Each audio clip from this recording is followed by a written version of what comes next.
Jessica Parker stood at the entrance of Oakwood Animal Shelter, watching her 4-year-old daughter Emily clutch her worn teddy bear while the shelter volunteer pointed out healthy, playful puppies perfect for a child.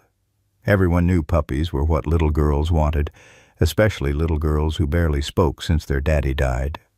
But Emily walked past them all, her small sneakers squeaking on the linoleum floor, until she stopped at the last kennel in the darkest corner, where a scarred German shepherd lay unmoving, except for the shallow rise and fall of its rib cage. 2 years had passed since Officer Michael Parker's badge and folded flag were presented to Jessica at his funeral. 2 years of Emily's silence and blank stares that even the best child psychologists couldn't penetrate. When Emily pressed her tiny hand against the cage, the dog raised its head, amber eyes meeting hers, and she spoke her first complete sentence since the shooting, "Daddy's dog needs to come home with us now," words that sent ice through Jessica's veins and stopped her heart mid-beat. Leave a like and share your thoughts in the comments, along with the city you're watching from now. Let's continue with the story. Oakwood. Pennsylvania wasn't the kind of town that made headlines. Population 4,732, it had one main street lined with brick-front shops, a diner where everybody knew your order before you sat down, and generations of families who'd never considered living anywhere else. It was the kind of place where American flags flew year-round from porch poles, not just on holidays, and where the annual 4th of July parade was still the biggest event of the year. Jessica Parker hadn't planned to stay after Michael died. She'd grown up in Pittsburgh, only moving to Oakwood when they married 8 years ago. But somehow, leaving felt like losing the last pieces of him.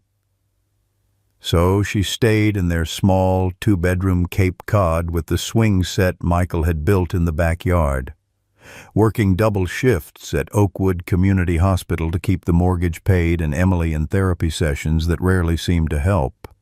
The doctors called it selective mutism, worsened by trauma. Emily had been showing signs of autism before Michael's death, sensitivity to loud noises, difficulty with eye contact, intense focus on specific interests, but she'd been a happy, talkative child. After losing her father, words became precious commodities she rarely spent, existing in a world of nods, headshakes, and the occasional whispered yes or no. Her preschool teacher said Emily hadn't spoken a single word to any classmate all year. Mrs. Eleanor Thompson, their 72-year-old neighbor, was the only person besides Jessica who could get any reaction from Emily. She'd watch Emily after school while Jessica worked, baking cookies and telling stories about Oakwood's history, including the town legend of the guardian dog, a German shepherd that supposedly appeared before every major event in the town's 200-year history. "That child carries too much in her little heart," Eleanor would say, watching Emily draw the same scene over and over. A dark figure with what looked like a star in his hand, standing over a fallen man. Jessica had kept Michael's service revolver locked in a safe, but his badge still sat on the mantel beside their wedding photo and the last Father's Day card Emily had made him.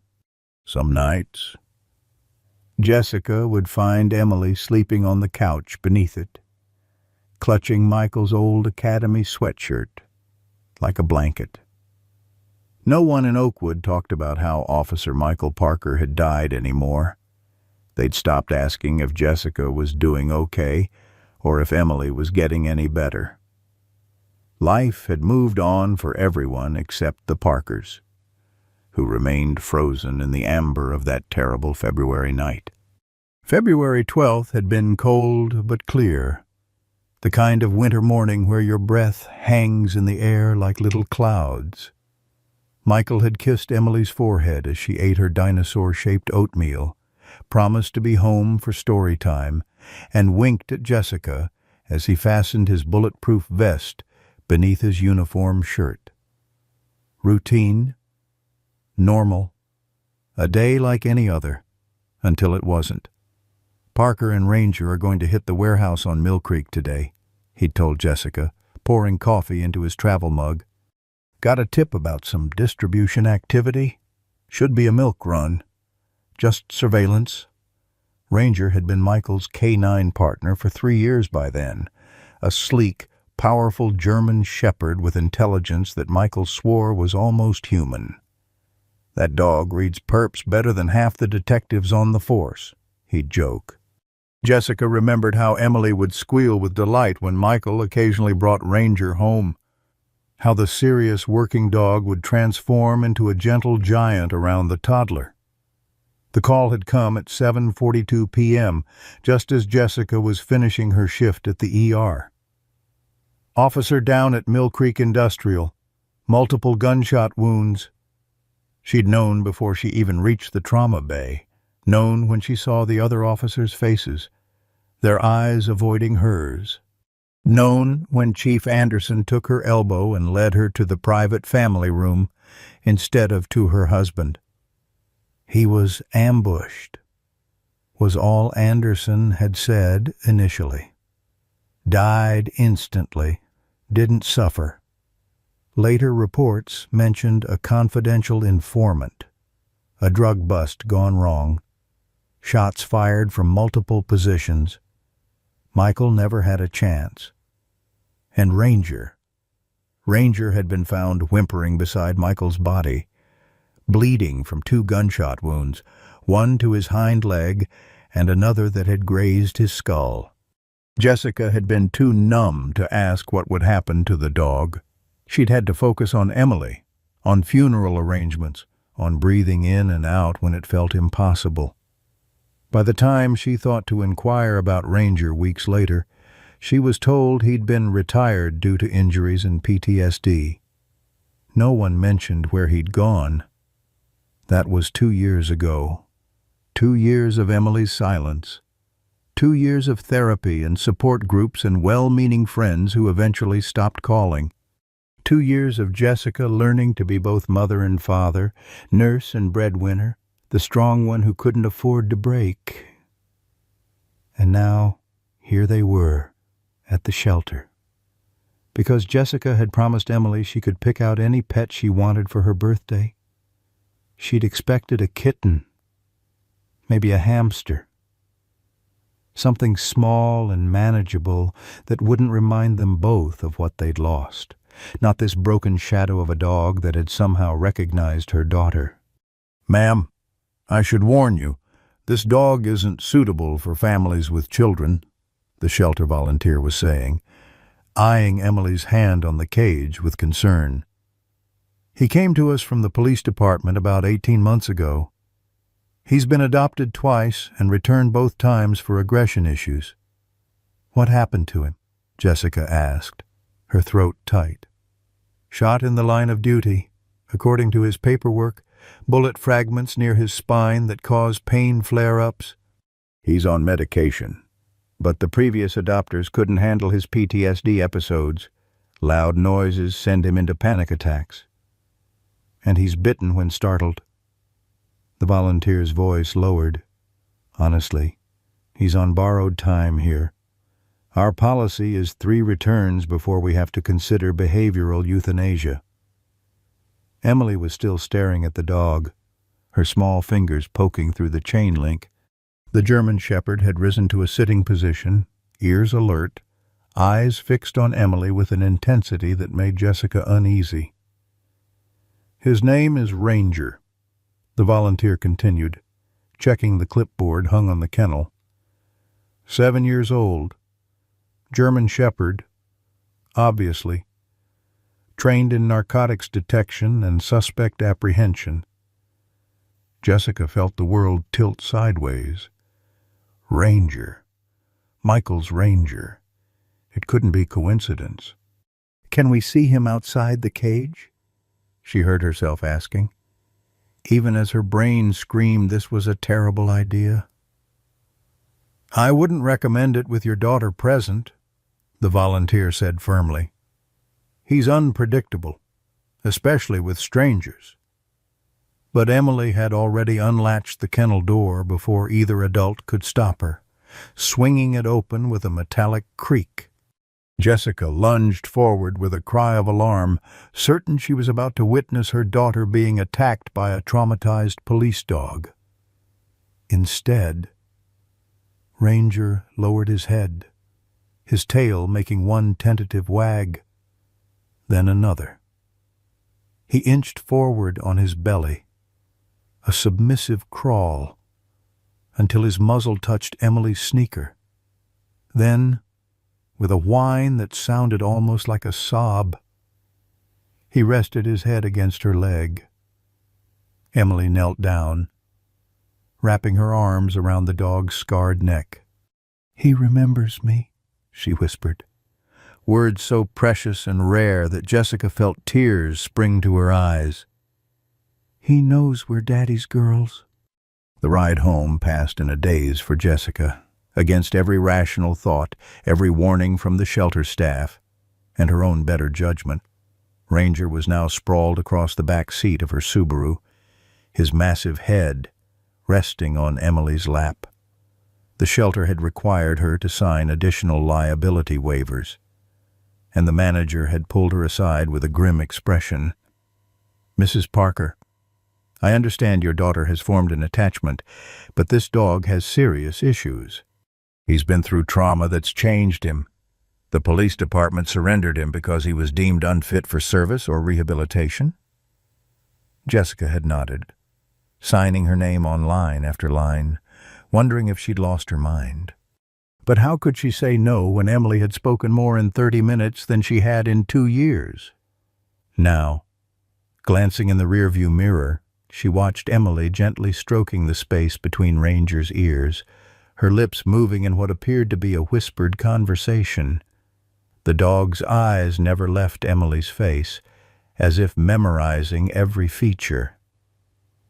"We'll need to stop for supplies," Jessica said, pulling into the parking lot of Pet World.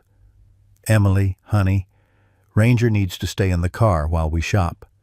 And to her surprise, Emily nodded without protest. "He's tired, Mommy. His bones hurt." Jessica turned in her seat, startled. "How do you know his bones hurt?" "Sweetheart," Emily just shrugged, her gaze returning to the dog. "He told me." A chill ran down Jessica's spine, but she pushed it aside. Emily had always been imaginative before the shooting. This was good, playing pretend, talking. This was progress. They returned home with a car full of supplies, a memory foam dog bed, special food for senior dogs, toys, treats, and medications the shelter vet had prescribed for Ranger's pain and anxiety. Jessica had spent far more than she could afford, but the light in Emily's eyes made it impossible to economize. Getting Ranger into the house proved challenging. He balked at the front steps, hackles rising as he scanned the yard with military vigilance. It took Emily coaxing him with gentle words and treats to get him over the threshold. Once inside, he conducted a methodical inspection of every room, sniffing corners and doorways before finally settling beside Emily on the living room rug. "He's protecting us," Emily announced with certainty, her voice stronger than Jessica had heard in months. Jessica was preparing dinner when the doorbell rang. Ranger's reaction was immediate and terrifying, a deep, threatening growl followed by a lunge toward the door that nearly knocked Emily over. His transformation from calm companion to snarling guard dog happened in the space of a heartbeat. "Ranger, no!" Jessica shouted, grabbing Emily and backing toward the kitchen.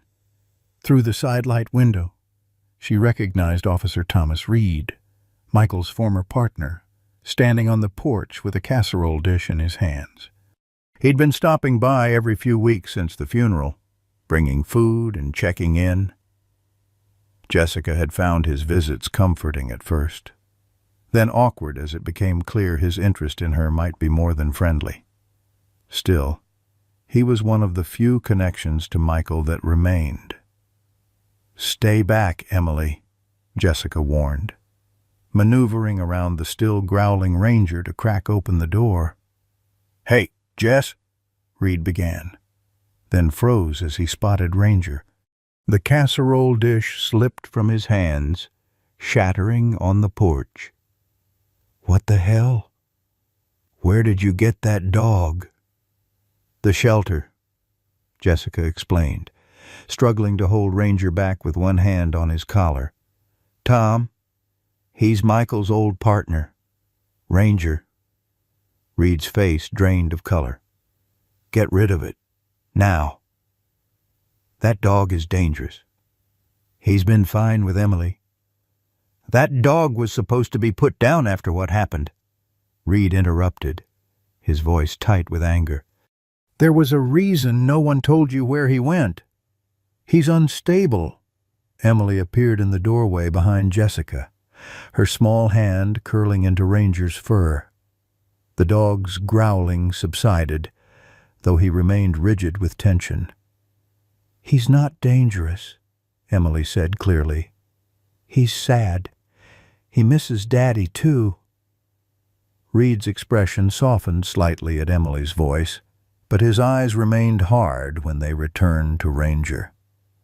"Jessica, that dog was there when Michael died. He's seen things, done things.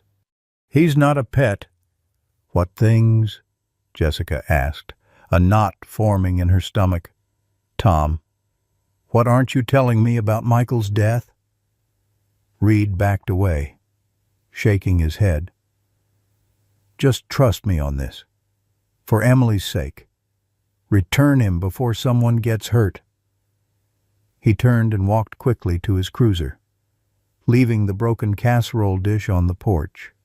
That night, after Emily finally fell asleep, in her own bed, for the first time in months, with Ranger curled protectively on the floor beside her, Jessica dug through the closet for the box of Michael's personal effects that had been returned to her after his death.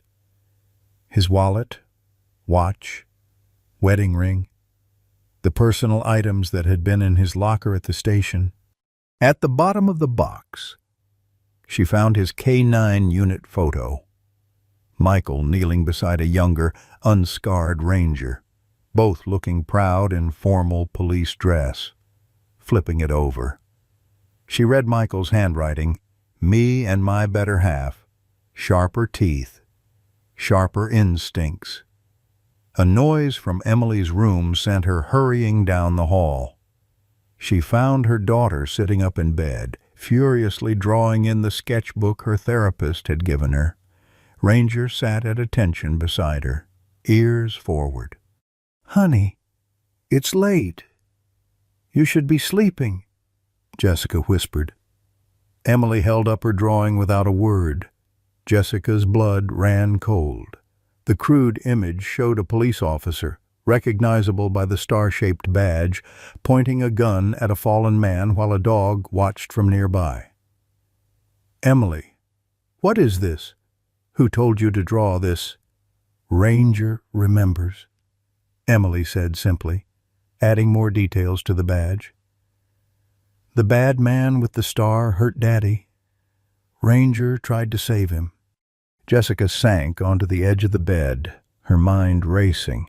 Michael's death had been attributed to drug dealers, a firefight in the warehouse district. No other officers had been reported injured that night. But Reed's reaction to seeing Ranger, the dog's aggression toward a police officer.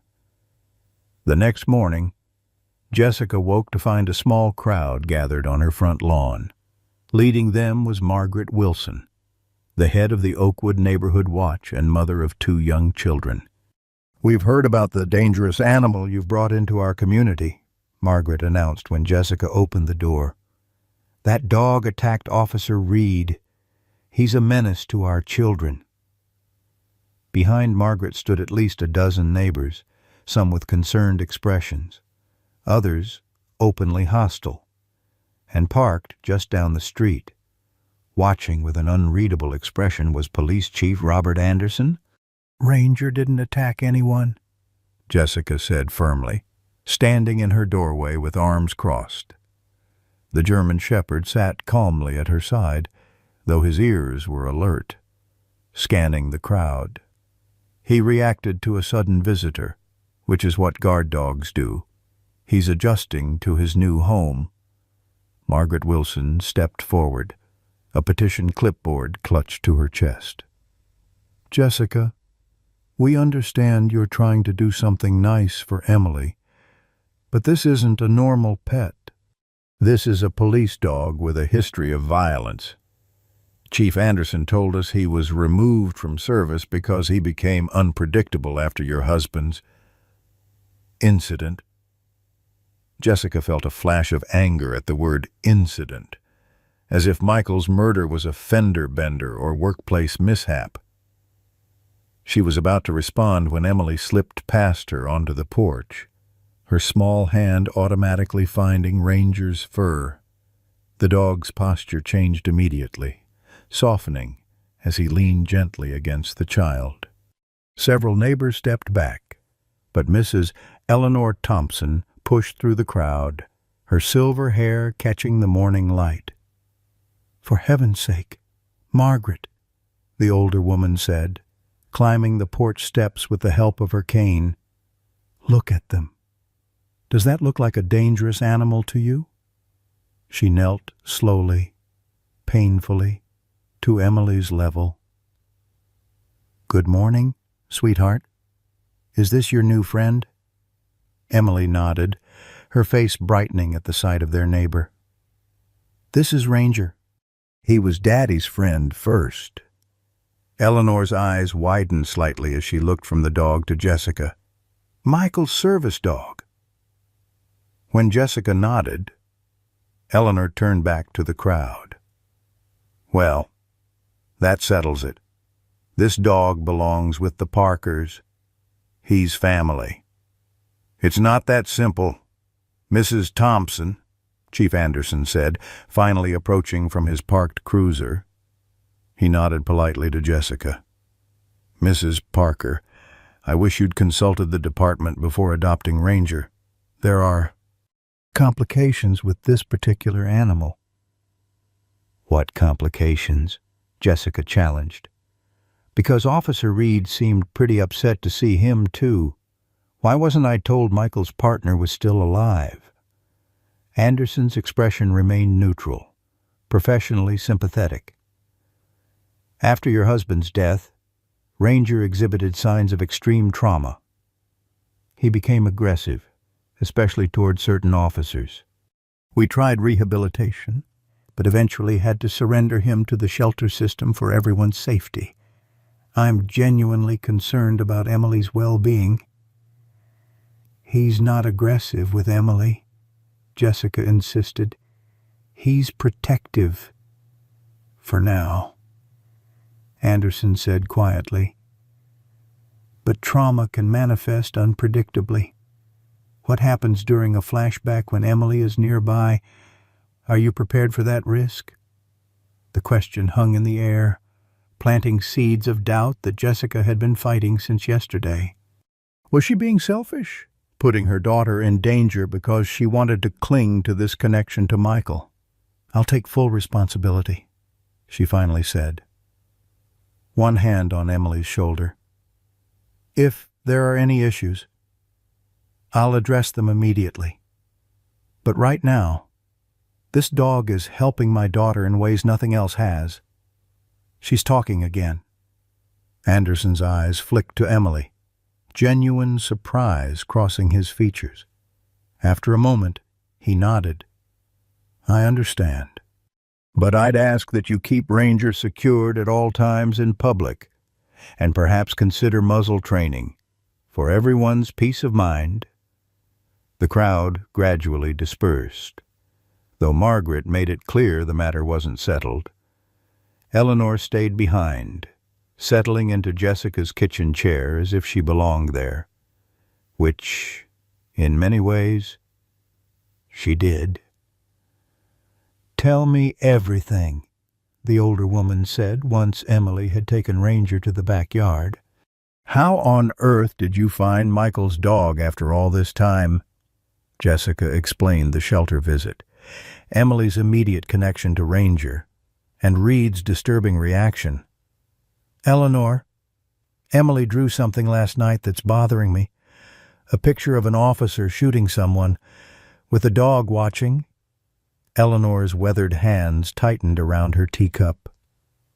Children process trauma through art. Her therapist would say it's her way of understanding what happened to her father. But she wasn't there when Michael died. She's never been told the details. Jessica lowered her voice. What if Ranger is somehow communicating with her, showing her what happened?" "Jessica," Eleanor said gently, "grief makes us look for connections, for meaning. It's natural. But dogs don't tell stories." She hesitated. "Though I will say, there's something about the timing of Ranger finding his way back to you. Almost like Michael had a hand in it." The next week established a tentative routine. Emily's preschool agreed to allow Ranger to accompany her after Jessica provided documentation of his police training and service history. His presence transformed Emily's school experience. She began participating in circle time, even answering questions when prompted. Her teacher reported the first social interactions with classmates that they'd seen in 2 years, at home. Ranger slept beside Emily's bed, his body between her and the door. He followed her everywhere, waiting patiently outside the bathroom, watching her play in the yard from his position on the back steps. The only time his demeanor changed was when police sirens sounded in the distance, or when certain visitors came to the house. Officer Reed hadn't returned since that first confrontation, but Chief Anderson stopped by regularly, always with small gifts for Emily and professional concern about Ranger's adjustment. During these visits, the German Shepherd would position himself between Emily and the chief. Never aggressive, but never relaxed either. It was after one such visit that Jessica found Emily in Michael's home office, a room Jessica rarely entered anymore. The child had somehow unlocked the desk drawer and was examining an evidence bag containing a USB drive. "Emily, that's Daddy's private work stuff," Jessica scolded, taking the bag. "How did you get in here?" "Ranger showed me." Emily said simply, "He says it's important."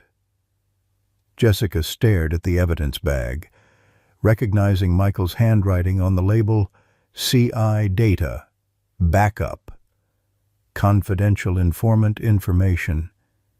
She knew she should return it to the department. But something, intuition, perhaps, or the memory of Reed's reaction to Ranger made her slip it into her pocket instead.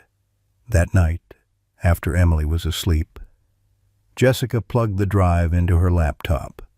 Most files were password protected, but one document opened a list of dates, locations, and officer badge numbers, including Reed's and, surprisingly, Chief Anderson's. At the bottom was a note in Michael's shorthand. "Internal investigation necessary. Trust no one at station." Jessica's heart pounded. What had Michael been investigating before his death? And why had Reed been so adamant about getting rid of Ranger Dr. Sarah Wilson's veterinary clinic was small but immaculate. She had agreed to see Ranger after hours when Jessica explained his PTSD issues and reactivity to strangers. The slender vet with salt and pepper hair moved carefully around the examination table, speaking softly to the dog as she examined him. "These scars are extensive," she commented, running professional hands along Ranger's side. "And I can feel the bullet fragments near his spine. They must cause him considerable pain." She looked up at Jessica. "Has he had any seizures or episodes since you adopted him?" "He whimpers in his sleep," Jessica admitted. "And sometimes he freezes, starts shaking, usually when there are loud noises or when certain people are around." Dr. Wilson nodded. "Classic PTSD symptoms.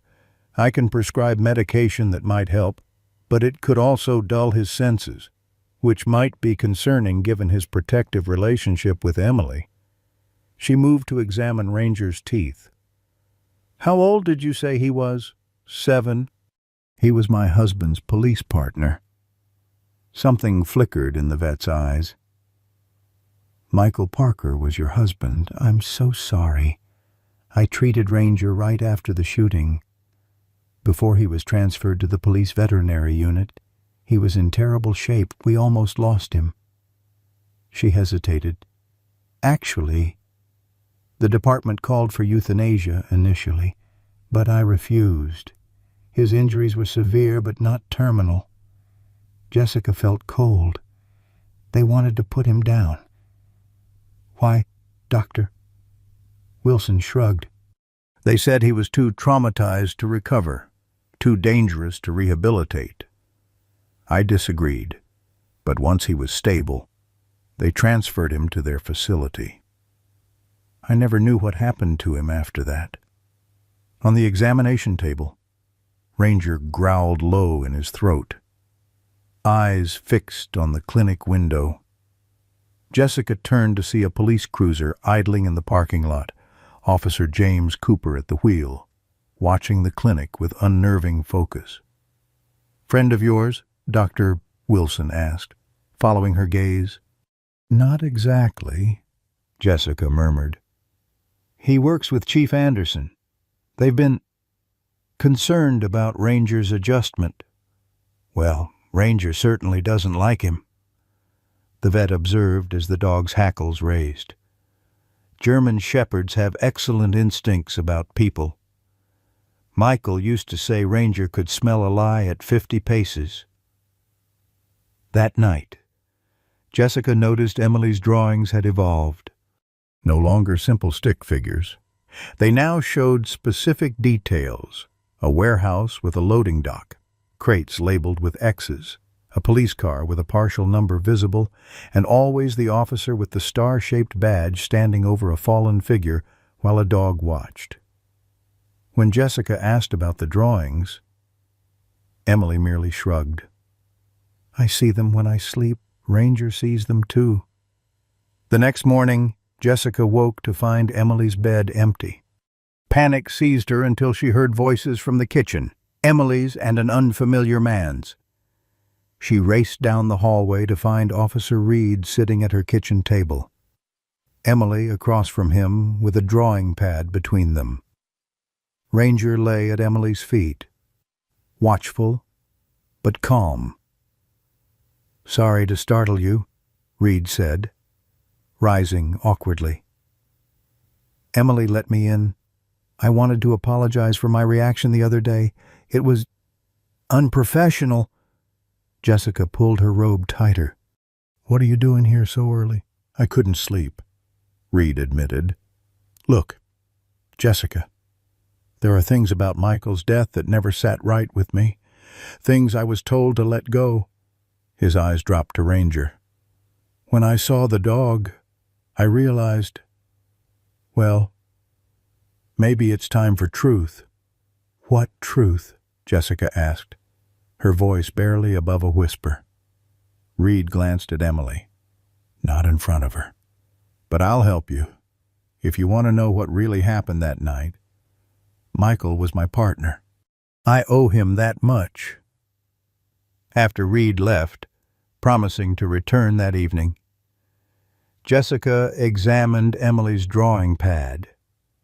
The new picture showed 3 men in the warehouse, the fallen officer presumed to be Michael, the standing officer with the star, and now a third figure partially hidden behind crates, watching When she asked Emily about this new person, her daughter simply said, "The quiet one who didn't help Daddy." Throughout the day, Jessica noticed more police cruisers than usual driving slowly past her house. Twice, she spotted Officer Cooper parked down the block. And once, Chief Anderson himself waved from his department SUV as he passed. The attention was unnerving. Mrs. Thompson came over for afternoon tea, her arthritic hands shaking slightly as she stirred honey into her cup. "Jessica, dear, I've been thinking about what you said, about Ranger and Emily communicating somehow. There's something you should know about this town's history with dogs." She recounted the old legend of the guardian dog in greater detail, how throughout Oakwood's history, German shepherds had appeared before or during significant events, often protecting children or exposing hidden dangers. Most folks think it's just superstition, but my grandmother swore a shepherd led her to her lost sister during the blizzard of '43. And in '78, a stray one exposed a child predator by attacking him in the park. Jessica listened politely, though skepticism must have shown on her face. "I know how it sounds," Eleanor acknowledged. "But there's something special about the bond between certain dogs and those they protect. They see things we miss, sense things we can't." She watched through the window as Emily and Ranger played in the backyard. "That child hasn't smiled like that since before Michael died. Whatever's happening between them has brought her back to life." Later that afternoon, Jessica took Ranger for a walk while Emily napped under Mrs. Thompson's watchful eye. Without conscious direction, she found herself approaching the Mill Creek industrial area where Michael had died. Police tape no longer cordoned off the scene. Of course, 2 years had erased those visible reminders, but Jessica could feel her heart racing as they drew closer. Ranger's behavior changed dramatically as they approached the warehouse district. He pulled at his leash, nose working overtime, body tense with recognition. At the chain-link fence surrounding one particular warehouse, he stopped completely, a low whine emanating from his throat. "This is where it happened, isn't it, boy?" Jessica whispered, the dog's eyes fixed on a specific loading dock door, then swept to a position about 20 feet away, near some dumpsters. He pulled toward that spot, sniffing intently at the ground, then looking back at Jessica with an intensity that sent shivers down her spine. She took out her phone and snapped pictures of the warehouse, the loading dock, and the area Ranger was so interested in. As she was putting her phone away, a police cruiser pulled up alongside them, Officer Cooper at the wheel. "Afternoon, Mrs. Parker," he called through his open window. "Taking a walk down memory lane." Something in his tone made Jessica's skin crawl. "Just getting some exercise." Cooper's eyes tracked to Ranger, who had positioned himself between Jessica and the cruiser, a subtle growl rumbling in his chest. "That dog still doesn't like police much." "Does he?" Cooper observed. "Can't blame him, I suppose. Bad memories." "He seems to like some officers better than others," Jessica replied carefully. Cooper smiled, but it didn't reach his eyes. "Smart dog. Always was good at reading people. That's what made him dangerous." He put his cruiser in drive. "You should head home, Mrs. Parker. This isn't a good area for walks. All sorts of accidents can happen around here." As Cooper drove away, Jessica couldn't shake the feeling that his words had been more than friendly advice. They had sounded like a warning. The sky darkened prematurely that evening, heavy clouds rolling in from the west, pregnant with the promise of the first real storm of spring. Jessica paced her living room, checking her watch repeatedly. Reed had promised to come by after his shift ended at 7, but it was nearly 8. and there was still no sign of him. Emily sat on the floor with her drawing pad. Ranger curled around her like a living fortress. The child seemed oblivious to her mother's anxiety, humming softly as she added details to her latest creation, the warehouse again, but now with precise details, a specific door number, crates arranged in a particular pattern, and what appeared to be a small object hidden between them. "Honey, what are you drawing now?" Jessica asked, kneeling beside her daughter. Emily pointed to the small object. "The bad thing. The reason Daddy got hurt." Jessica studied the drawing more carefully. The object looked like a package of some kind, with X's and symbols that reminded her of the warnings on hazardous materials.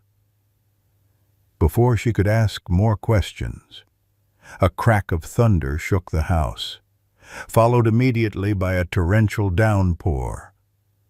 Ranger leapt to his feet, hackles raised, a low growl emanating from deep in his chest. The power flickered once, twice, then died completely, plunging the house into darkness pierced only by occasional flashes of lightning. Jessica fumbled for her phone flashlight, illuminating Emily's suddenly fearful face. "It's okay, sweetheart. Just a storm. Let me get some candles." As Jessica moved toward the kitchen, Ranger's growl intensified.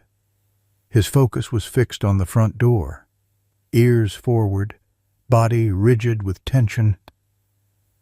A moment later, Jessica heard it too, the sound of a vehicle pulling into her driveway, headlights briefly sweeping across the windows before going dark.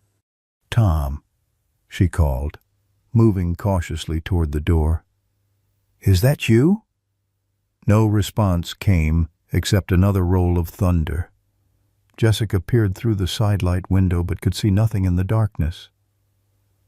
Ranger pushed past her, positioning himself between her and the door. His growl now a continuous warning. "Mommy!" Emily's voice came from the living room, small and frightened. "Someone's at the back door, too." Jessica's heart hammered against her ribs. She grabbed Emily, pulling her into the hallway between the living room and kitchen, the most interior part of the house, away from doors and windows. "Stay here with Ranger," she whispered, pressing her phone into Emily's hand. "If anything happens, call 911. A sudden pounding at the front door made them all jump. "Police, open up!" Officer Cooper's voice carried over the storm. Jessica hesitated. Something wasn't right. Why would Cooper be here now, during a storm, when Reed was supposed to meet her, and why did he sound so agitated? "Mrs. Parker, we need to check on your welfare during the storm," came Cooper's voice again. "Department protocol." "I'm fine," Jessica called back. "We're all fine. Just waiting out the storm. Ma'am, we need visual confirmation. Please open the door." The back door rattled then, someone testing the lock. Ranger's head swiveled between front and back, a tactical assessment that reminded Jessica forcefully of his police training. He nudged Emily further into the hallway, then took up position facing the back door, apparently deciding it presented the more immediate threat. "Emily, get in the bathroom," Jessica instructed, her voice low but firm. "Lock the door and don't come out until I tell you it's safe." "Ranger comes too," Emily insisted, clutching the dog's fur. "Ranger needs to help me." "He's a police dog. Remember, this is his job." Jessica propelled her daughter toward the bathroom. "Go now, quickly." As soon as Emily was secured, Jessica grabbed Michael's old baseball bat from the hall closet. The pounding at the front door had stopped, but she could hear movement on the back porch, the sound of metal on metal. Someone picking the lock. Lightning flashed, illuminating the kitchen just as the back door swung open. A figure stood silhouetted in the doorway, rain dripping from a slicker. In the momentary light, Jessica glimpsed the gleam of a badge and a gun. Ranger launched forward with a ferocity that startled even Jessica, a blur of muscle and teeth aiming directly for the intruder's gun arm. There was a shout, a scuffle, then the deafening report of a gunshot inside the small kitchen. Jessica screamed, swinging the bat blindly in the darkness, connecting with something solid. A man grunted in pain. "Jessica, stop. It's Reed."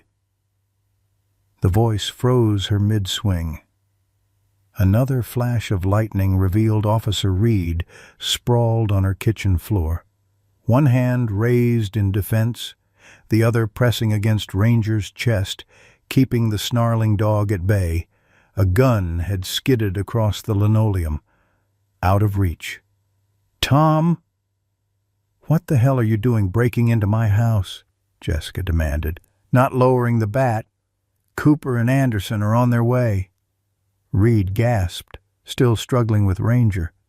"Call the dog off. Please." Jessica made a sharp clicking sound with her tongue, a command she'd heard Michael use. Surprisingly, Ranger responded, backing up but remaining vigilant, his eyes never leaving Reed. "Why are they coming here? What's going on?" Jessica demanded. Reed pulled himself to a sitting position, wincing. "They know you have the USB drive, and they know I was going to talk to you tonight." He glanced at Ranger. "That dog is the only other witness to what really happened that night. They've been trying to eliminate him since the shooting."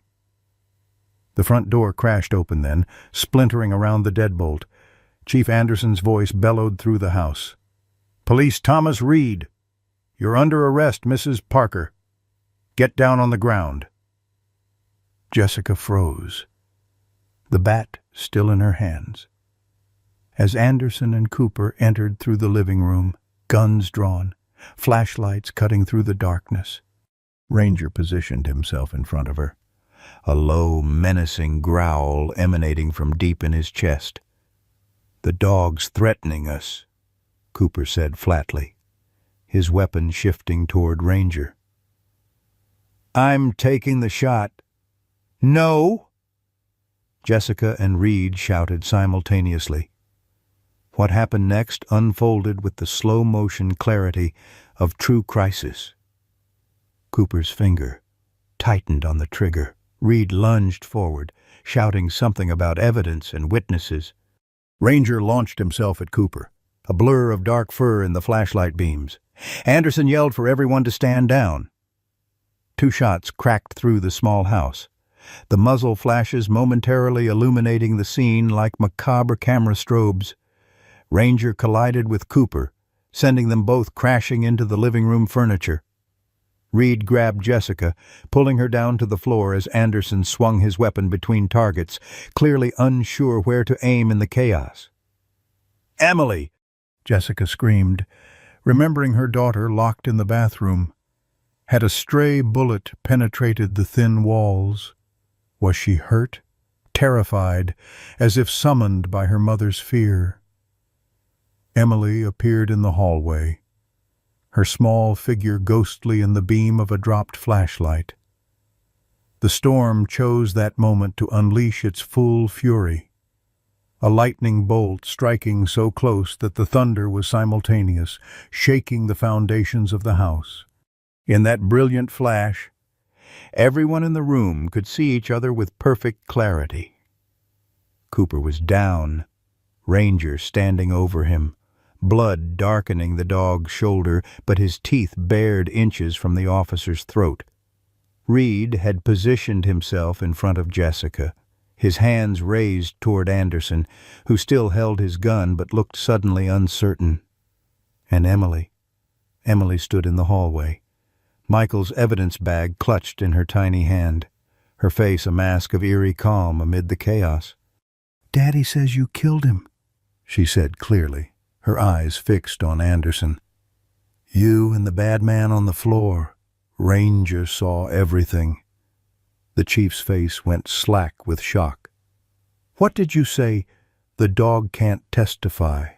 "Robert," Reed said quietly.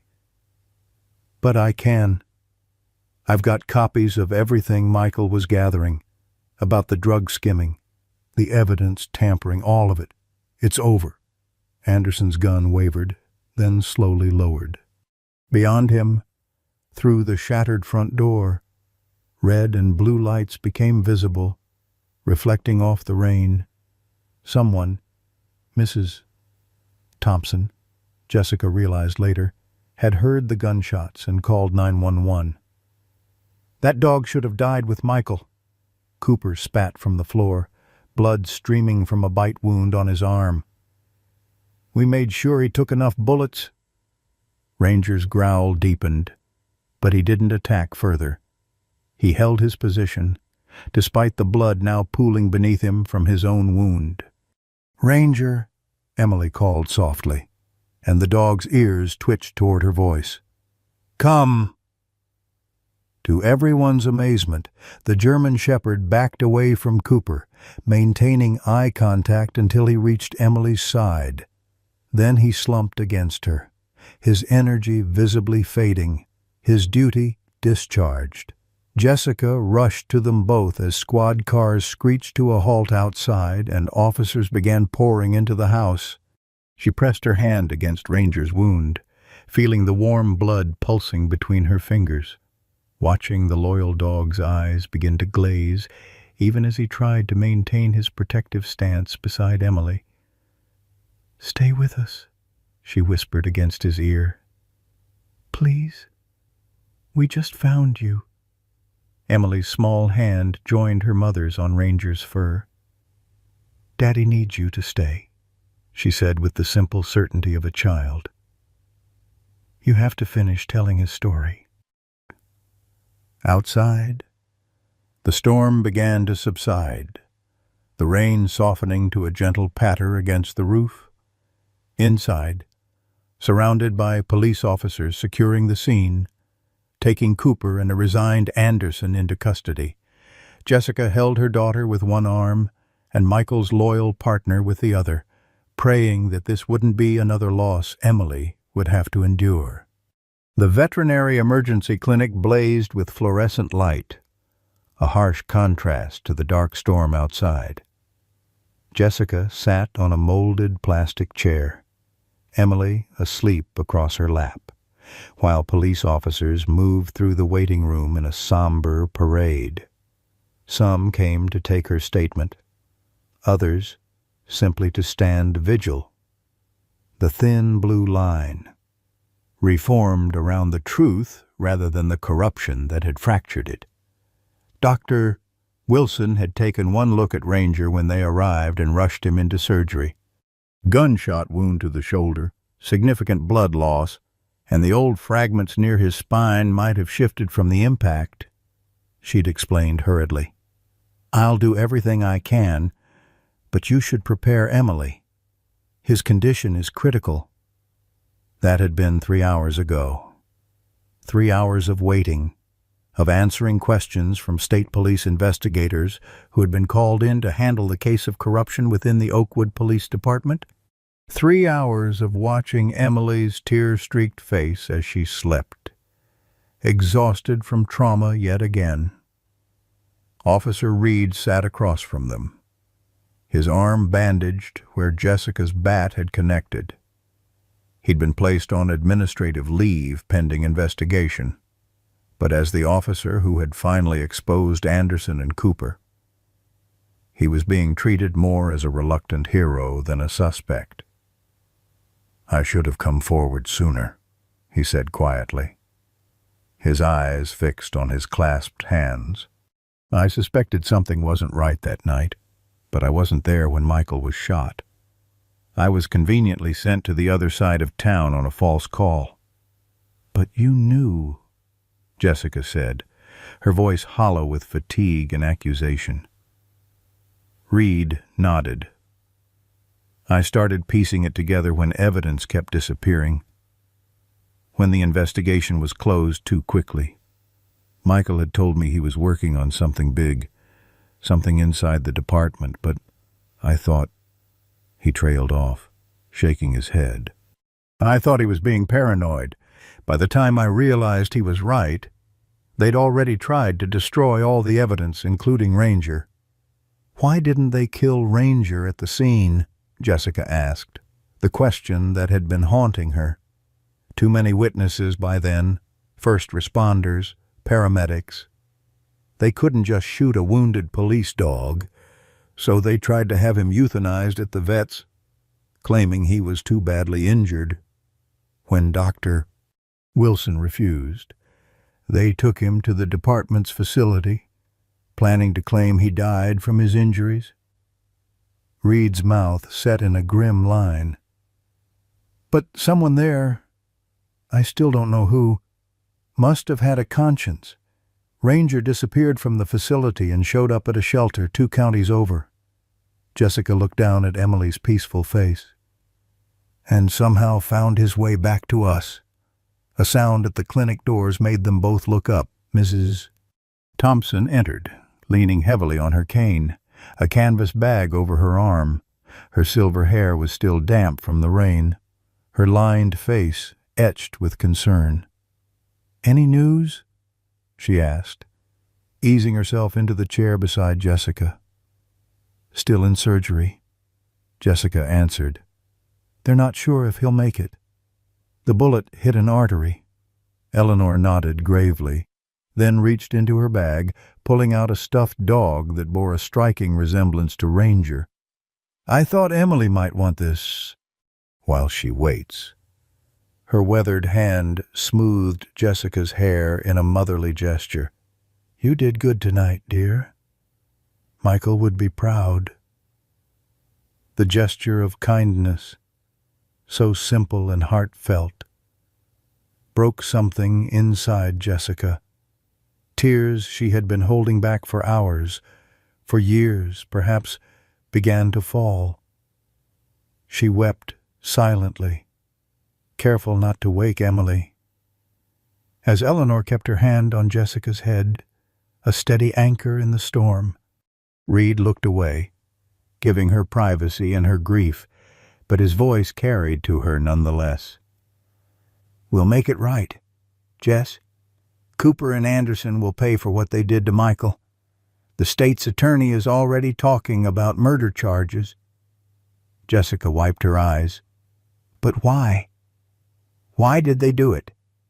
"Money," Reed said simply. "They were skimming from drug seizures, selling evidence back to dealers. Michael figured it out, set up his own surveillance. Ranger was trained to alert on specific drug compounds. He could tell when evidence had been tampered with. He was going to expose them that night, with proof." The clinic doors swung open again, admitting a tall, distinguished man in a crisp suit despite the late hour. Jessica recognized him immediately. District Attorney William Hayes, the county's top prosecutor. He nodded to Reed, then approached Jessica. "Mrs.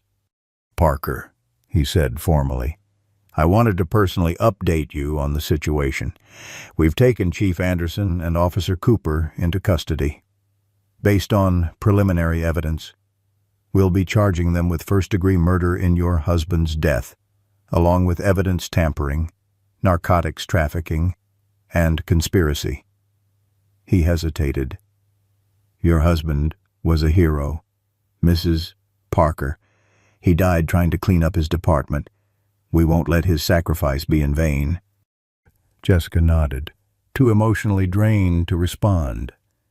D.A. Hayes continued, his voice softening. "There's something else you should know.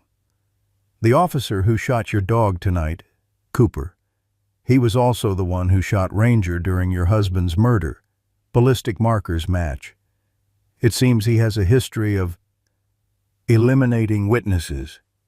Emily stirred in Jessica's lap, her eyes fluttering open. "Is Ranger an angel with Daddy now?" she asked, her small voice cutting through the heavy silence of the waiting room. Before Jessica could answer, Dr. Wilson appeared in the doorway to the surgical suite, her scrubs splattered with blood, her face drawn with exhaustion. Jessica's heart sank at the grim expression. The surgery was difficult, Dr. Wilson began, removing her surgical cap. The bullet caused significant damage to the shoulder joint and severed an artery. We had to remove several bone fragments, both from the new wound and from the old injuries near his spine. She paused, kneeling to Emily's level. Ranger is very, very sick. Sweetheart, his body has been through so much trauma, both recently and over the years. The kindest thing might be to let him go peacefully. No. Emily's voice was surprisingly forceful, her small body rigid with determination. Ranger needs to stay with us. He promised Daddy. Doctor.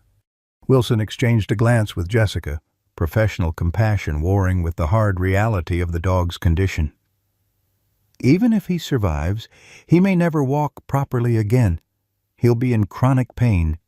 His quality of life, he needs to finish his job, Emily insisted, clutching the stuffed dog Mrs. Thompson had brought. He needs to tell Daddy's story. Jessica felt torn between honoring her daughter's desperate wish and making the merciful choice for an animal who had already suffered so much. Is he in pain now? She asked the vet. He's heavily sedated. Dr. Wilson replied. But when that wears off, yes, he'll be in considerable pain. We can manage it with medication, but there's no guarantee he'll ever fully recover. The next 48 hours are critical. D.A. Hayes cleared his throat. Mrs. Parker, I don't mean to intrude on a personal decision, but your dog, Ranger, would be considered a material witness in our case. His injuries and the ballistic evidence they provide are crucial to connecting Cooper to both shootings. If there's any way to keep him alive, at least until our forensic team can fully document his injuries. Jessica closed her eyes, overwhelmed. Everyone wanted something from Ranger. Evidence, testimony, comfort, connection to Michael. But what did Ranger want after years of service, trauma, and pain? Didn't he deserve peace, as if sensing her thoughts? Emily spoke again, her voice small but certain. Ranger wants to stay. Mommy, he told me so. Dr. Wilson sighed, professional objectivity clearly wrestling with emotional investment. There is a specialist in Philadelphia, Dr. Lawrence, who might be able to help. He pioneered a procedure for removing bullet fragments near the spine. It's expensive and still somewhat experimental, but it could address both the new and old injuries. She hesitated. I can't make any promises, though the odds aren't good. Jessica looked around at the faces watching her. Reed's guilt-stricken concentration, Eleanor's compassionate wisdom, Hayes's professional interest, Dr. Wilson's medical pragmatism, and Emily's absolute certainty. The decision, she realized, had never really been hers to make. Call the specialist, she said finally. We owe Ranger that much. After everything he's been through, we owe him a fighting chance. The day Dr. Lawrence arrived from Philadelphia marked exactly 1 week since the shooting at Jessica's home.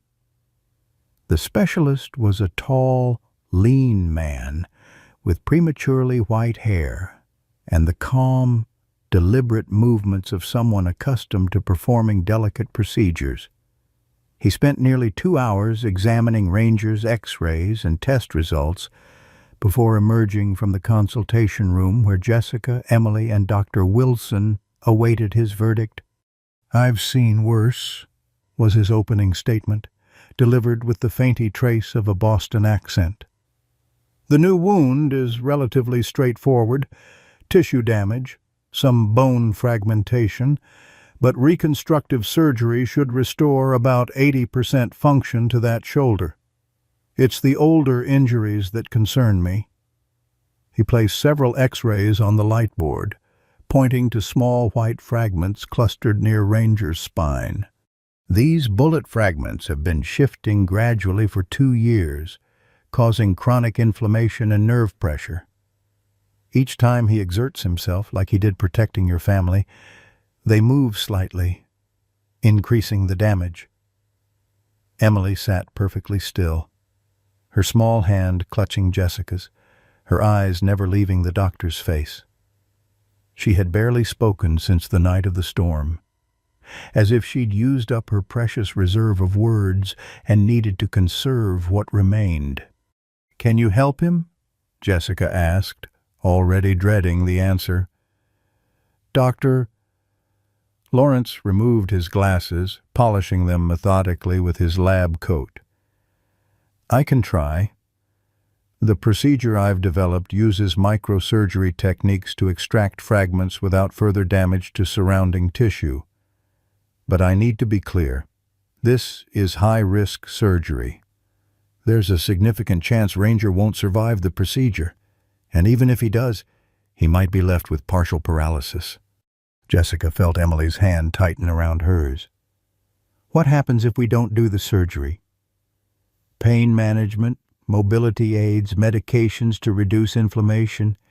He might have a year, maybe 2, of reasonable quality life, but eventually the fragments will cause enough damage that euthanasia would be the only humane option." The specialist's eyes softened. "I understand this dog is important to your family, both emotionally and as evidence in your husband's case. I'll do my absolute best for him if you decide to proceed." Before Jessica could respond, D.A. Hayes entered the room, nodding apologetically for the interruption. "Mrs. Parker, we need to discuss Ranger's role in the investigation. The preliminary hearing for Anderson and Cooper is scheduled for next week." Jessica felt a flare of anger. "My dog is fighting for his life. Can't this wait?" Hayes shifted uncomfortably. "Unfortunately, no. Our forensic team has documented Ranger's injuries, and they match the ballistic profile from your husband's case. But Cooper's attorney is already claiming that the dog's injuries could have come from anywhere over the past 2 years, without Ranger's documented service history connecting him directly to the scene of Officer Parker's murder." "They might get away with it," Jessica finished, the realization like ice in her veins. Hayes nodded grimly. "We're building the strongest case possible, but Ranger is our physical link between the 2 shootings. His testimony, so to speak, is crucial." Dr. St. Lawrence cleared his throat. "If I may, the surgery needs to happen within the next 48 hours if we're going to do it. Ranger's condition is deteriorating." A heavy silence fell over the room, broken only by the soft sound of Emily's voice. "Do the surgery," she said firmly. "Ranger will be okay. He has to finish what he started with Daddy." All eyes turned to the child, whose face held a certainty that belied her 4 years. Jessica knelt beside her daughter. "Honey, it's dangerous. Dr. Lawrence says Ranger might not make it." Emily's expression didn't waver. "He will. I know he will." She reached into her pocket, pulling out a folded drawing, and handed it to her mother. Jessica unfolded the paper, gasping softly at what she saw. The picture showed a courtroom, recognizable by the judge's bench and American flag. In the witness box sat a German shepherd, while 2 men, clearly Anderson and Cooper, sat at the defendant's table, looking afraid. Beside the dog stood a man whose face Emily had drawn with care. Michael, depicted as strong and proud, his hand resting on the dog's head. Dr. Wilson and Hayes exchanged glances over Jessica's shoulder as they viewed the drawing. "The child has quite an imagination," Hayes murmured. "Schedule the surgery," Jessica said to Dr. Lawrence, refolding the drawing and tucking it into her purse. "As soon as possible." The next morning, Jessica arrived at the clinic to find Officer Reed waiting in the parking lot, leaning against his personal vehicle. He straightened as she approached, dark circles under his eyes suggesting he hadn't slept much since the night at her house. "I heard about the surgery," he said without preamble. "I wanted to, I don't know, show support, I guess." Jessica studied him, the man who had been her husband's partner, who had suspected the truth but remained silent for 2 years. She couldn't summon hatred for him. Her emotional reserves were too depleted, but forgiveness felt equally distant. "Where's Emily?" Reed asked, glancing at her empty car. "With Mrs. Thompson. I didn't want her here during the surgery. It's going to be at least 8 hours, and if things go badly—" She couldn't finish the thought. Reed nodded, then reached into his jacket. "I found something you should see before the hearing next week. It was in Michael's old locker at the station, hidden in a false bottom of his gym bag. I've already given a copy to Hayes." He handed her a small envelope. Inside was a micro SD card and a handwritten note in Michael's distinctive scrawl. "Insurance policy, Ranger's collar camera, warehouse surveillance 2/12. Jessica's hands trembled. A camera Michael had video, mounted in Ranger's tactical collar, standard for K9 units during certain operations, but the footage supposedly malfunctioned that night. Reed's jaw tightened. Cooper claimed the camera was damaged in the shooting. Looks like Michael had backed up the data before sending Ranger in. "Have you watched it?" Jessica asked, her voice barely above a whisper. Reed shook his head. "Couldn't bring myself to, but Hayes has. He says it's clear evidence of Anderson and Cooper executing Michael when he confronted them about the drug skimming. They didn't see Ranger. He was under a vehicle when the shots were fired. When he came out to defend Michael..." Reed trailed off. "They shot him too," Jessica finished, "and left them both for dead." Inside the clinic, Dr. Lawrence was already preparing for surgery, his team setting up specialized equipment flown in from Philadelphia. Ranger lay on a prep table, sedated but conscious, his eyes finding Jessica when she entered the room. Despite his weakened state, his tail thumped twice against the metal surface. "Hello, brave boy," she whispered, stroking his muzzle gently. She showed him the collar camera Reed had returned with the SD card, holding it where he could see. "You've been carrying the truth all this time. Haven't you, just waiting for the right moment?" Dr. Lawrence approached, now dressed in surgical scrubs. "We're almost ready, Mrs. Parker. You may want to say your goodbyes now, just in case." His frank acknowledgement of the risks was oddly comforting. No false promises, just honest determination to do his best. Jessica leaned close to Ranger's ear. "Emily needs you," she whispered. "I need you. And Michael. Michael would be so proud of what you've done for us. For him." She pressed her forehead against the dog's, feeling his warm breath against her cheek. "Fight, Ranger. Please." Fight.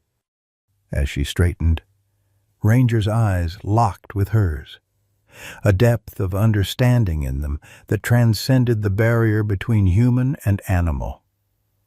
Then the anesthesiologist stepped forward, administering the drug that would send him into unconsciousness, and Jessica was ushered from the room. The waiting was excruciating. Jessica alternated between pacing the small waiting area and sitting motionless, staring at the closed surgical doors. Reed stayed, mostly silent but providing coffee and occasionally updates from Hayes about the case.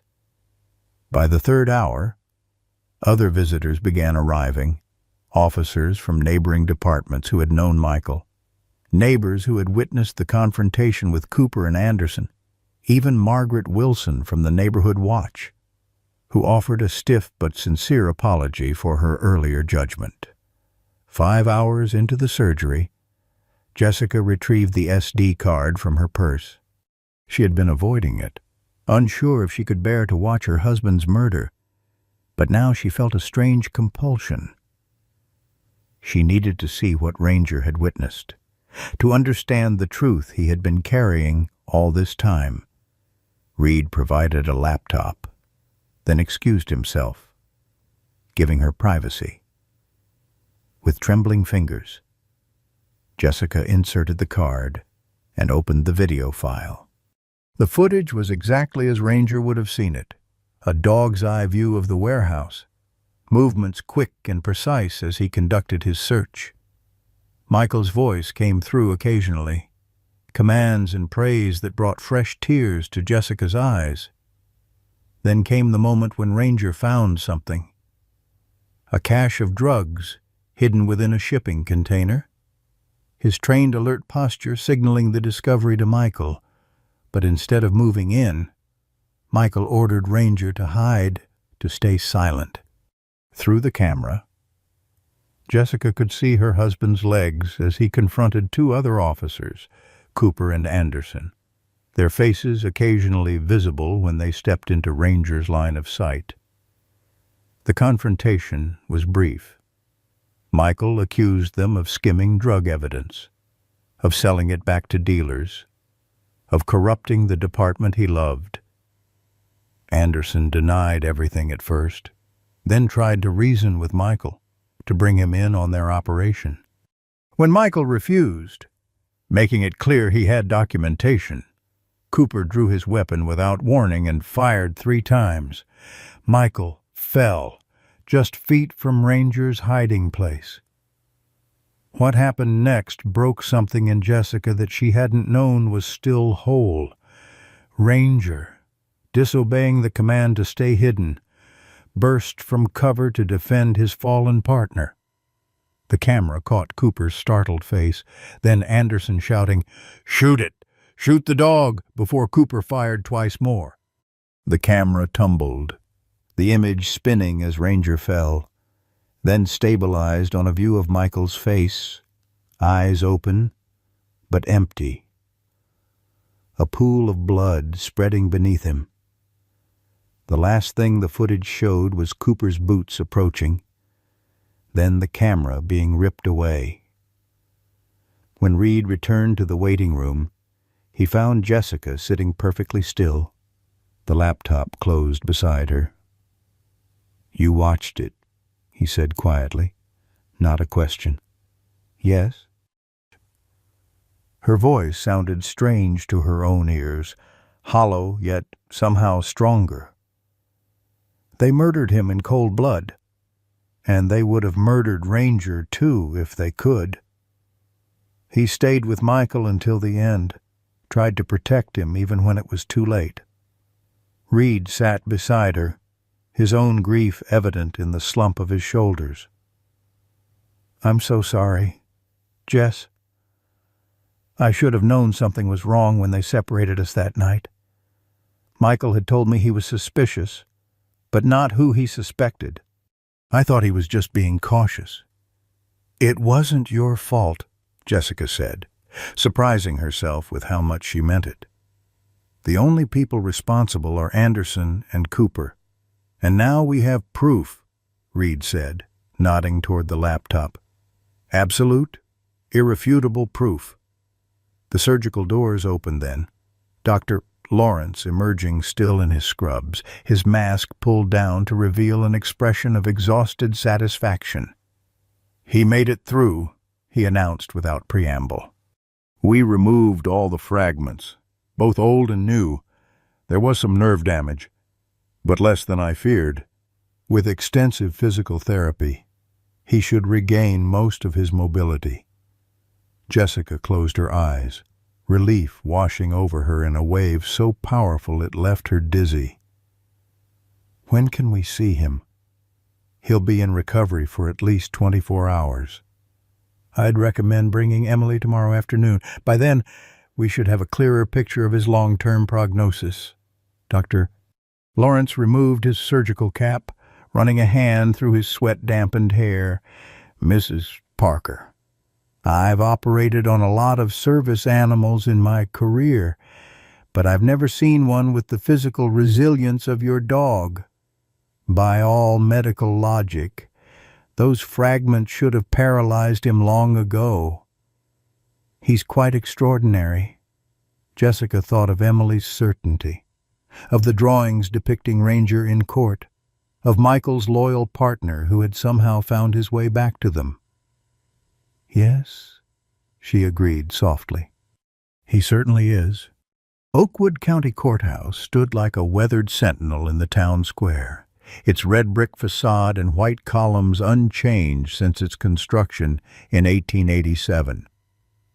On this crisp October morning, 6 months after the storm that had exposed the corruption in the police department, the building was surrounded by news vans and reporters from as far away as Philadelphia and New York.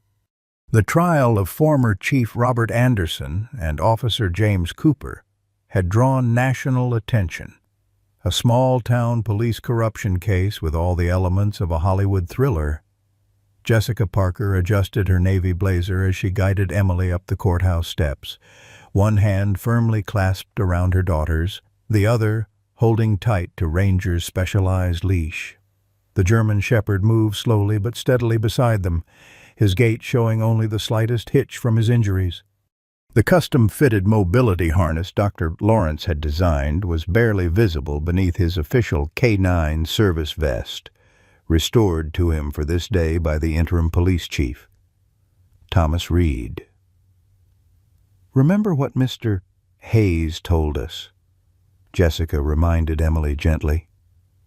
"There will be lots of people inside, and they might ask us questions, but we don't have to answer. We just walk straight to the courtroom."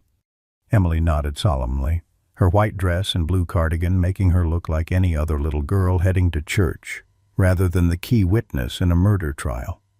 Though witness wasn't quite the right word. Emily herself hadn't seen anything the night her father died, but her connection to Ranger, her drawings, and her unexplainable knowledge of details had made her an integral part of the investigation.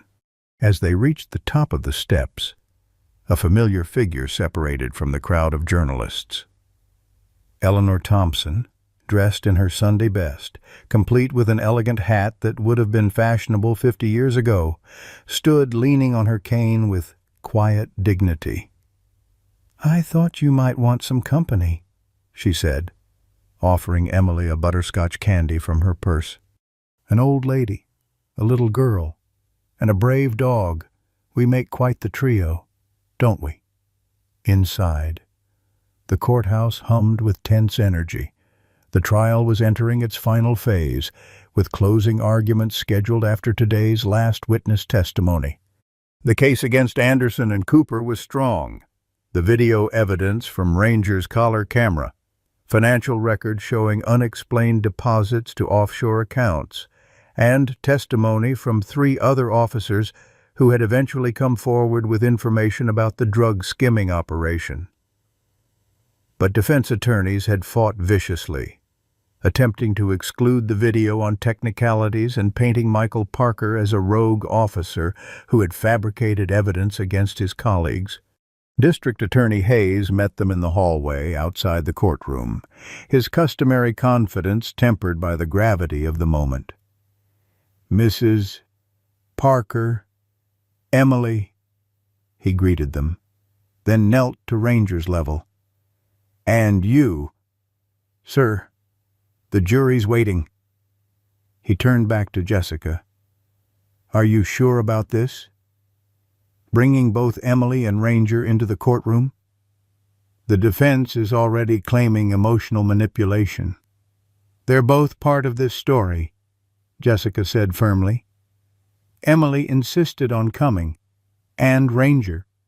Ranger deserves to see justice for Michael as much as anyone." Hayes nodded, though his expression remained concerned. "Just be prepared. The defense will object to Ranger's presence, and they'll be aggressive during cross-examination. Their entire strategy has shifted to trying to create reasonable doubt about who actually shot Michael." "The video shows exactly who shot him," Jessica countered, her voice tight. "Yes, but they're claiming the angle is inconclusive, that the audio could be misinterpreted." Hayes straightened his tie. "We have the truth on our side, Mrs. Parker. Let's trust the jury to see it." The courtroom fell silent as they entered, all eyes drawn to the unusual procession. The widow in her simple, dignified suit, the solemn child whose drawings had helped crack the case, the elderly neighbor providing quiet support, and the German shepherd, moving slowly but proudly in his restored canine vest. Judge Martha Winters, a stern woman in her 60s who had presided over Oakwood Court for nearly 2 decades, watched impassively as they made their way to the front row behind the prosecution table. The defense attorneys immediately rose to object. "Your Honor, the presence of the dog is clearly prejudicial, designed to evoke emotional responses from the jury that have no place in these proceedings." Judge Winters peered over her reading glasses. "Mr. Hayes, would you care to respond?" The district attorney stood. "Your Honor, Ranger is not merely a family pet. He is a former police K-9 officer who was present at the scene of Officer Parker's murder, was himself shot in the line of duty, and whose service collar provided key evidence in this case.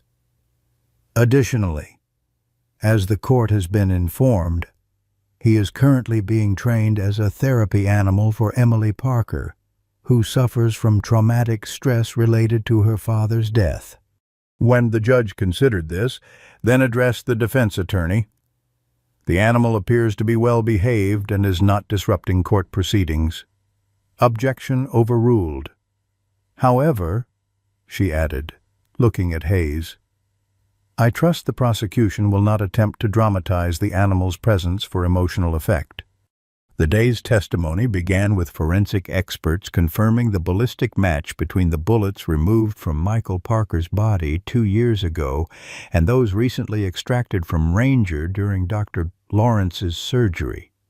Next came Reed, speaking carefully about his growing suspicions following Michael's death and his eventual discovery of the evidence Michael had hidden.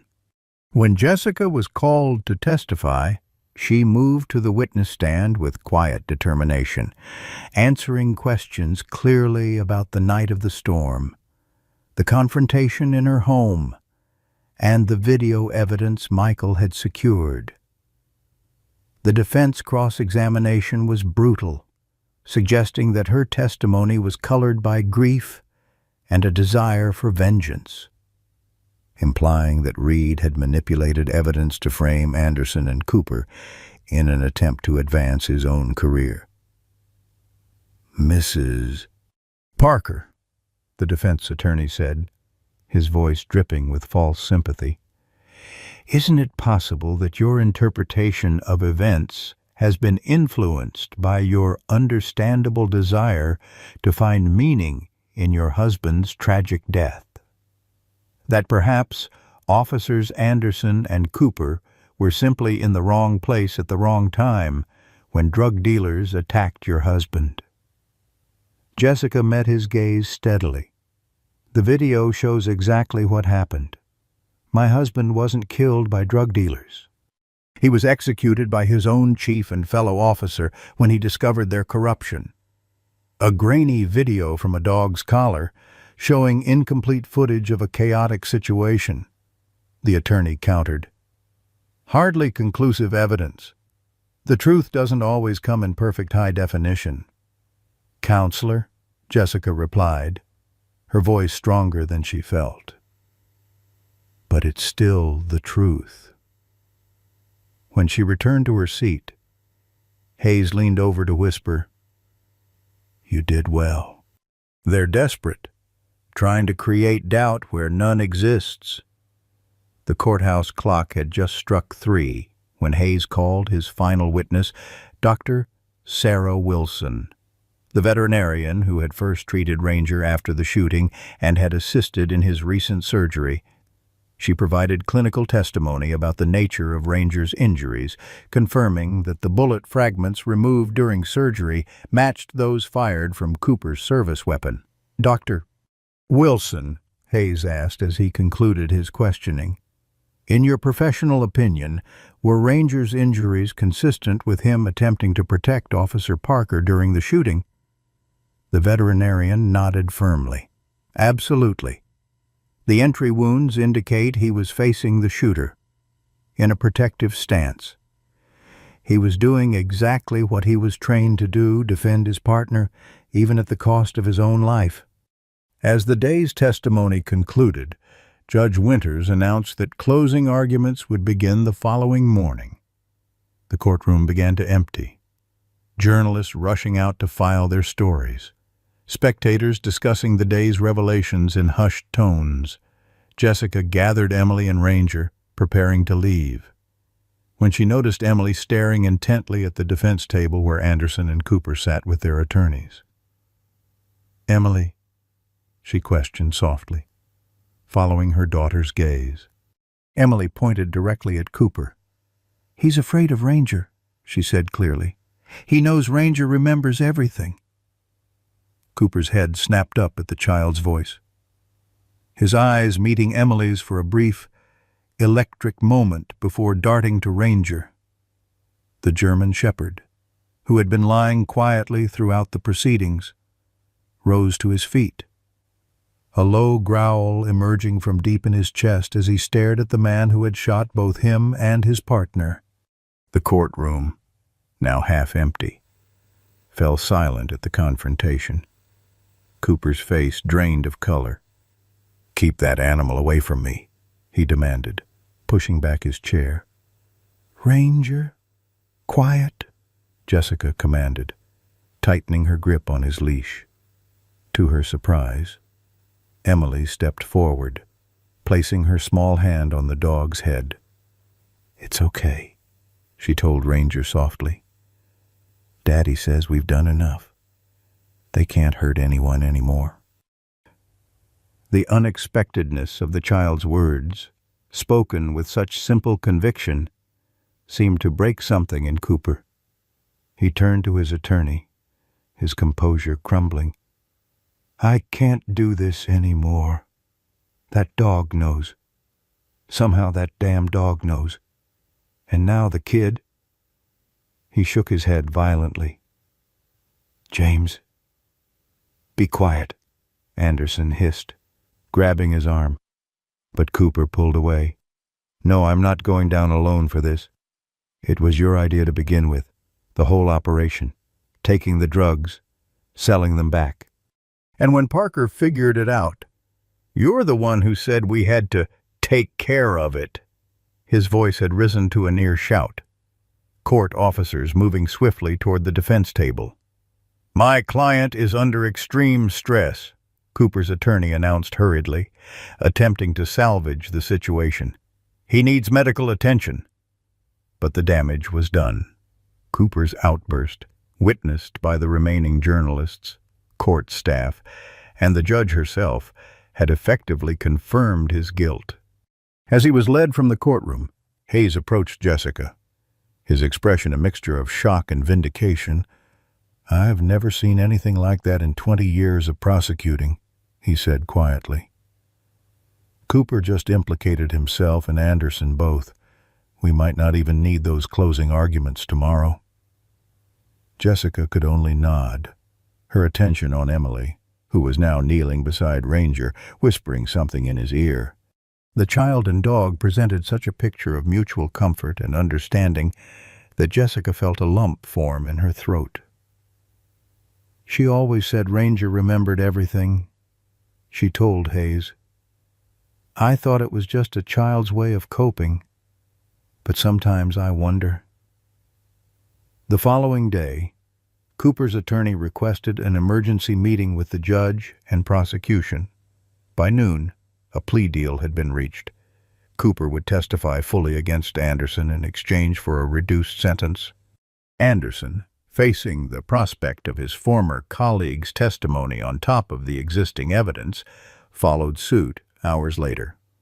Both men would serve substantial prison time, though neither would face the death penalty that might have resulted from a full trial.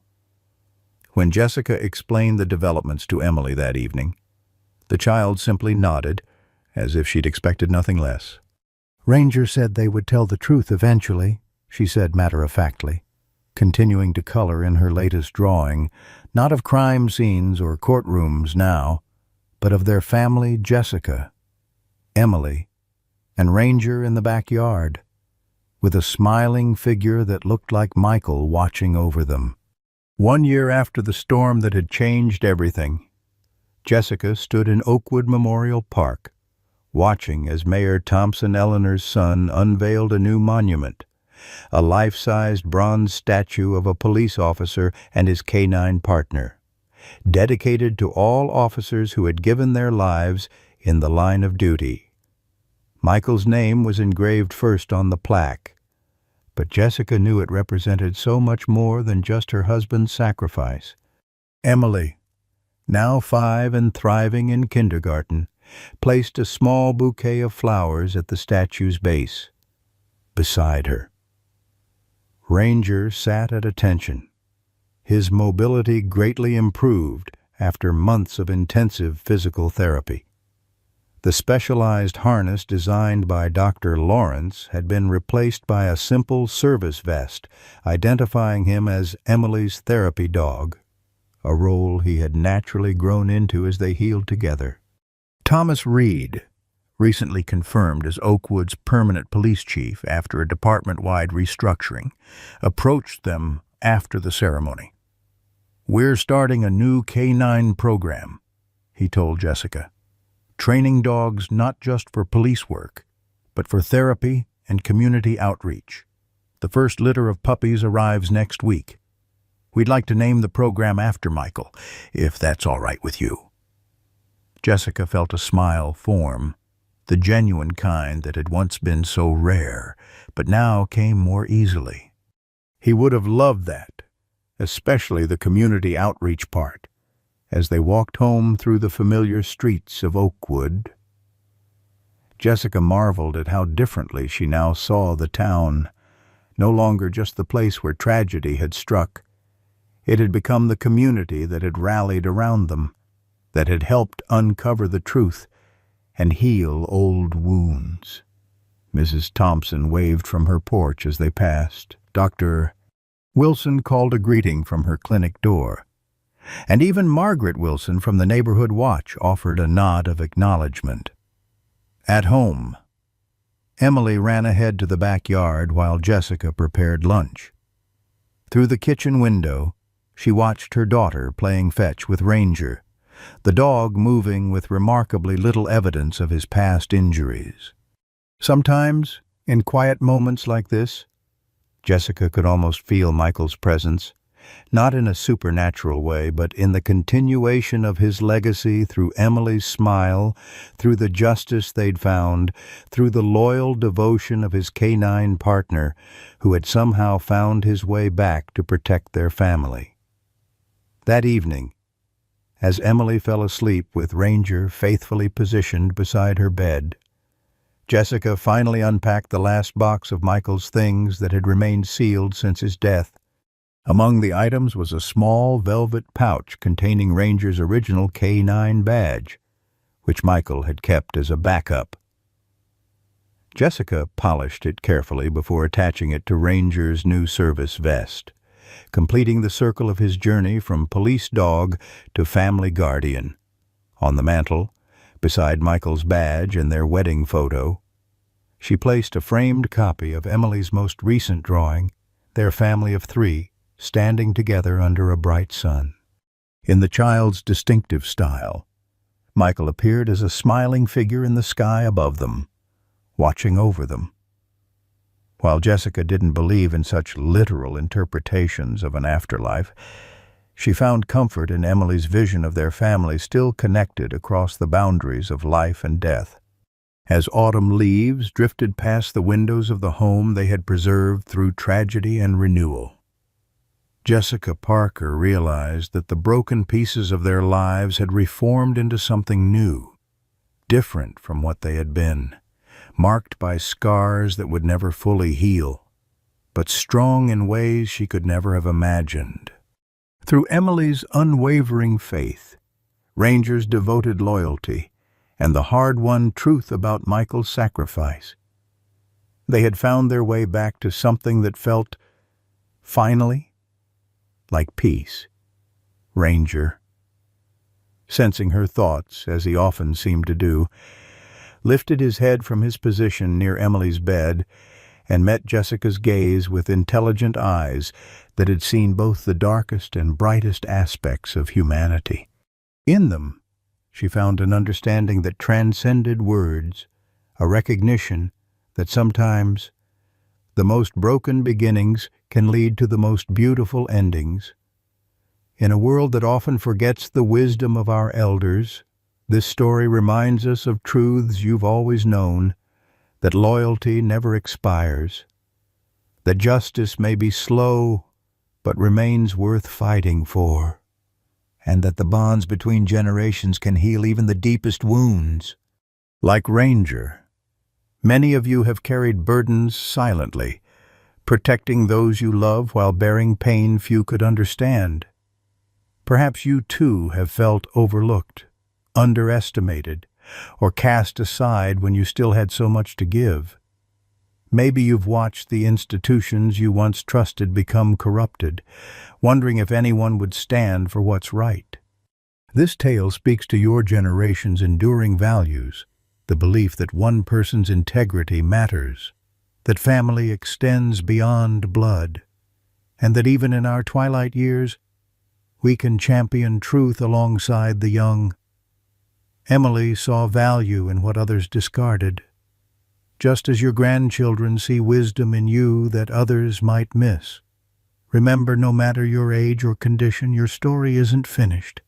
Like Ranger finding his way home after years of suffering, your purpose continues to unfold in beautiful, unexpected ways. Your presence matters, your memory matters, and the love you've given will echo long after you're gone.